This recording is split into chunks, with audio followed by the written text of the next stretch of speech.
Escuela de Chicago. En 1876, Chicago fue atacada por un incendio que prácticamente la destruyó. La reconstrucción de la ciudad estuvo influenciada por múltiples factores que le dieron gran importancia en la historia.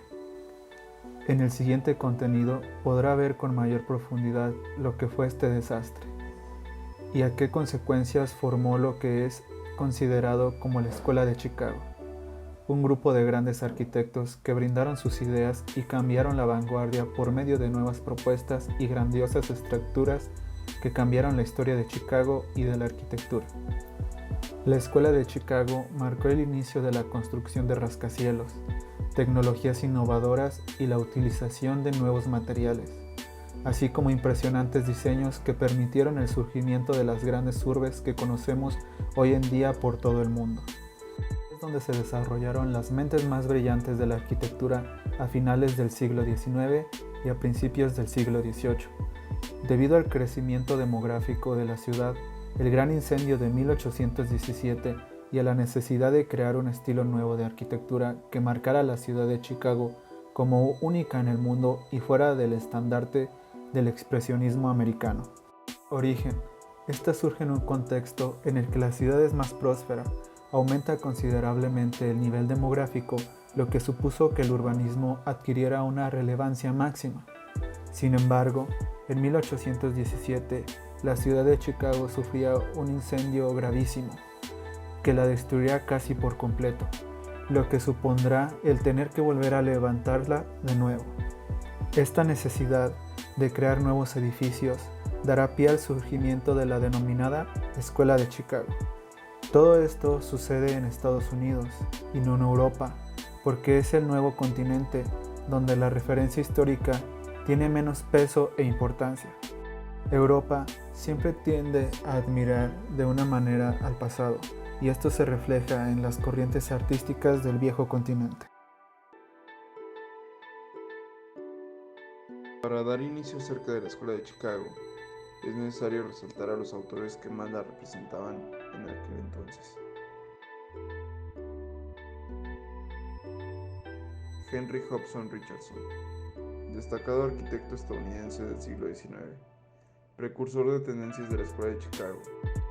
Obtuvo su licenciatura en Harvard, además de que estudió en la Escuela de las Bellas Artes en París.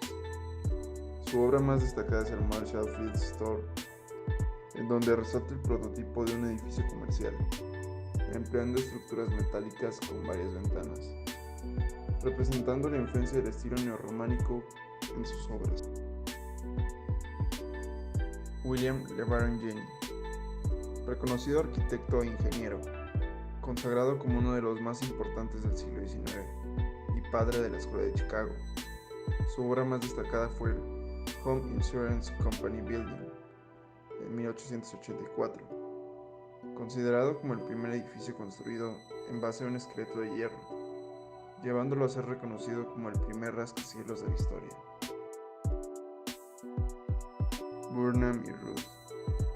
Daniel Burnham y John Root son unos destacados arquitectos de la Escuela de Chicago, reconocidos por sintetizar las dos componentes de la realidad americana, siendo sus obras las pioneras de los rascacielos que conocemos hoy en día.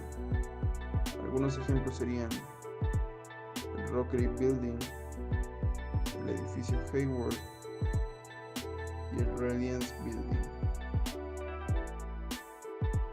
Louis Henry Sullivan, uno de los más importantes representantes de la Escuela de Chicago.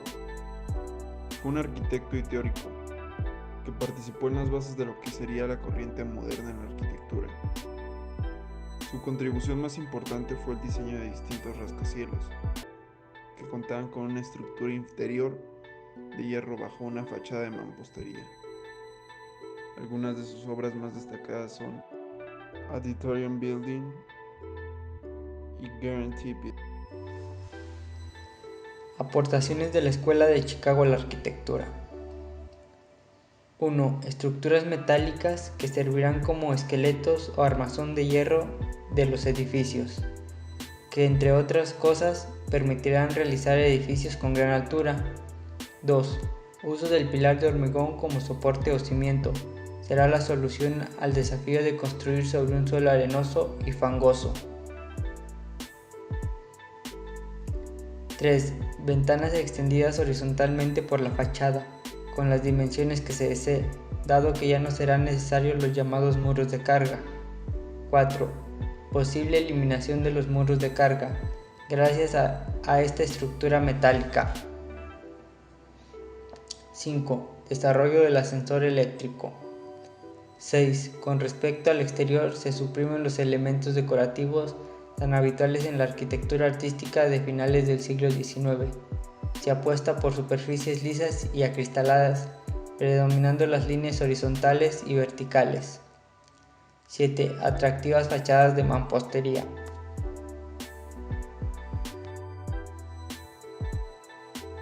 Uno de los principios fundamentales de esta escuela es el funcionalismo, formulado por Louis Sullivan, que tendrá especial influencia en la arquitectura del siglo XX.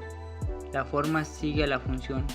La forma de un edificio o un objeto debe estar basada primordialmente en su función o finalidad, y esta debe imponerse frente a otros principios y a la decoración.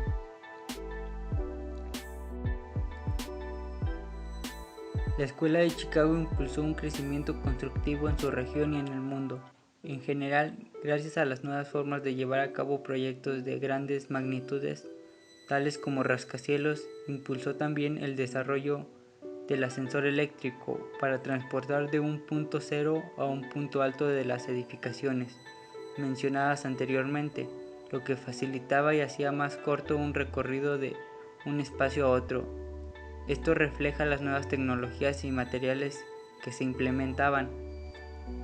La Escuela de Chicago es sinónimo de innovación y desarrollo, e incluso en la actualidad se utilizan algunos principios de construcción los cuales fueron desarrollados en esa época.